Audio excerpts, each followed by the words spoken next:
কাছে সৃজিতা, আজ ১৯০তম জন্মজয়ন্তী রামকৃষ্ণ পরমহংসদেবের। তুমি সকাল থেকে যে ছবিটা দেখাচ্ছিলে, বেলুর মঠে বিশেষ পুজো পাঠের আয়োজন করা হচ্ছে, বৈদিক মন্ত্রোচ্চারণ করা হয়েছে। বেলা বাড়ার সঙ্গে সঙ্গে ভক্ত সমাগম আরও কতখানি চোখে পড়ছে?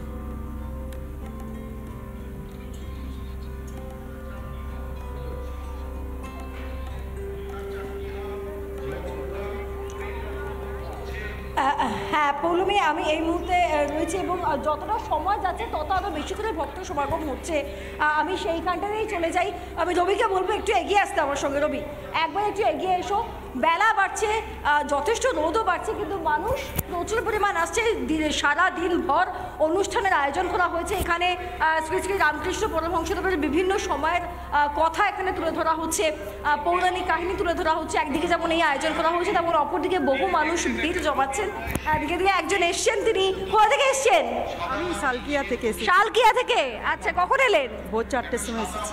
ভোর 4টের সময়? সবকটা অনুষ্ঠান দেখেছেন? সব অনুষ্ঠান দেখেছি। কেমন লাগছে? খুব খুব খুব ভালো, খুব ভালো। ঠাকুরের আশীর্বাদে, মায়ের আশীর্বাদে আসতে পেরেছি। কান্না পাচ্ছে তো? খুব কান্না। বেশ ভালো থাকুন। দেখে আরেকটু এগিয়ে যাই। আরও নিশ্চয়ই এটাই বোধহয় অনুভূতি পৌলমী এখানকার, যে এখানে এসে মানুষ শান্তি পায়, মানুষের আবেগগুলো বেরিয়ে আসে, আর সেই ছবিগুলোই ক্যামেরাবন্দি হয়।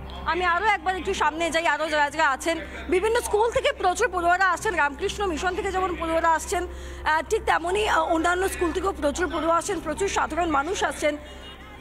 তারা কারা কোথা থেকে আসছেন এবং কি বাসনা মনে নিয়ে আসছেন, সেই ছবিগুলো একে একে তুলে তুলে দেখো। যত বেলা বাড়ছে, সকালের দিকেও ছবি আমরা দেখেছি, যত বেলা বাড়ছে তত মানুষের ভিড় আরও বাড়ছে। আরও কয়েকজনের সঙ্গে কথা বলি।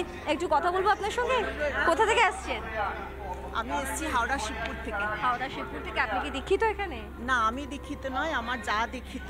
আচ্ছা, প্রত্যেক বছর আসা হয়? প্রত্যেক বছর আসি, সমস্ত তিথি পুজোতেই আসি। সমস্ত তিথি পুজোতে আসেন? কি মা, স্বামীজি সবার তিথি পুজোতেই পান এখানে এসে? খুব ভালো লাগে, খুব শান্তি পাই, খুব আনন্দ হয়। এই যে একটা গ্যাদারিং, এটাতে আমি খুব খুশি। আচ্ছা, এই যে আমাদের বর্তমানে যা রাজনৈতিক পরিস্থিতি, খুনোখুনি ইত্যাদি নানা ঘটনা আমরা দেখি, তো সেই সময় দাঁড়িয়ে, আজকের দিনে দাঁড়িয়ে শ্রী শ্রী রামকৃষ্ণ পরমহংসদেবের যে বার্তা, তার যে মতাদর্শ, এগুলো সত্যি মানুষের জীবনে কাজে লাগতে পারে? অবশ্যই, অবশ্যই। যদি সে ফলো করে, যদি সে শোনে, যদি সে মন দেয়, অবশ্যই পাবে, অবশ্যই পাবে। শান্তি আসবে, শান্তি আসবে। মানে এই সমাজ ব্যবস্থাটা চেঞ্জ হবে আস্তে আস্তে। বেশ, ধন্যবাদ। এই বিশ্বাসটাই অনেকে রাখেন পৌলমী, যে সৃজিতা, নিশ্চয়ই এই বিশ্বাসটাই সকলে রাখে যে সমাজ ব্যবস্থা নিশ্চয়ই বদলাবে যদি শ্রী শ্রী রামকৃষ্ণ তারা পরমহংসদেবের যুগাবতার রামকৃষ্ণ পরমহংসদেবকে শ্রদ্ধার সঙ্গে স্মরণ করে। আমাদের বিশেষ প্রতিনিধি রামকৃষ্ণ রয়েছে আমাদের সঙ্গে। রামকৃষ্ণ, যে ছবি তুমি সকাল থেকে দেখাচ্ছিলে, গানের মাধ্যমে সেই ভাষা বা সেই তার যে পথ প্রদর্শন বারবার উঠে এসেছিল, তবে আজ বিশেষ পুজো পাঠ চলছে। তার এই বিশেষ পুজো পাঠের অঙ্গ হিসেবে রামকৃষ্ণদেবকে কিভাবে শ্রদ্ধায় স্মরণ করা হচ্ছে?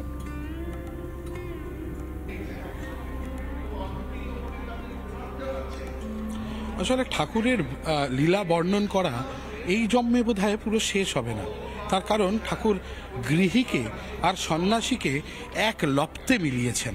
ঠিক সেই কারণেই তিনি ওই যে বলরাম মন্দির, উত্তর কলকাতার বিখ্যাত বলরাম মন্দির, সেখানে তিনি গৃহীদেরকে এবং যারা সাধু হলেন, যারা সন্ন্যাস নিলেন, তাদেরকে এক লপ্তে মিলিয়ে ফেললেন।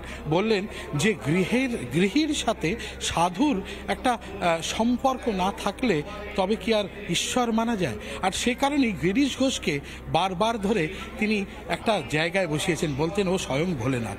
এবং এই আমি তোমার কাছে আসবো উৎসব, যে এই বলরাম বসুর বাড়িতে, বলরাম বসুর বাটিতে তিনি ঠাকুর একটি গানের কথা বললেন, গান শুনতে চাইলেন।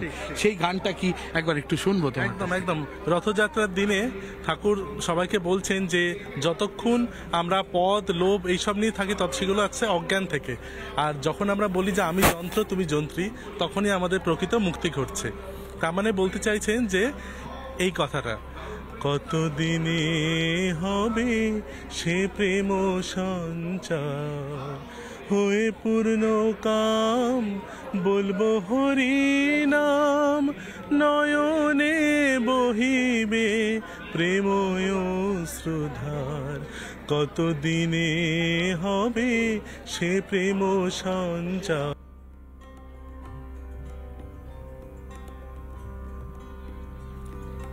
সত্যি কতদিনে তার এই প্রাণের সঞ্চার এবং কতদিন অপেক্ষা করলে তাকে এভাবে দর্শন করা যায়। রামকৃষ্ণ পরমহংসদেব বারবার বার্তা দিতেন যে এক মনে এক যোগে যদি মাকে স্মরণ করা যায় তাহলে মা তার সন্তানের থেকে বেশিক্ষণ দূরে থাকতে পারেন না। বেলুড় মঠ থেকে সরাসরি সেই ছবি তুলে ধরছিলেন আমাদের দুই প্রতিনিধি রামকৃষ্ণ এবং সৃজিতা। দুজনকেই ধন্যবাদ।